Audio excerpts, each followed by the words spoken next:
Herkese merhaba arkadaşlar, kanalıma hoş geldiniz. Yepyeni bir video ile karşınızdayım. Başarılı ve karizmatik oyuncumuz Can Yaman'dan yepyeni görüntüler geldi. Can Yaman'ın çekildiği Buru dizisinin çekimleri başladı arkadaşlar. Ben de bu muhteşem görüntüleri sizler için YouTube kanalımda video halinde sunuyorum.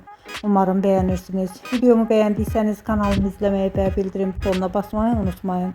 Şimdilik benden bu kadar olsun. Yeni videomuzda görüşmek üzere. Hoşça kalın.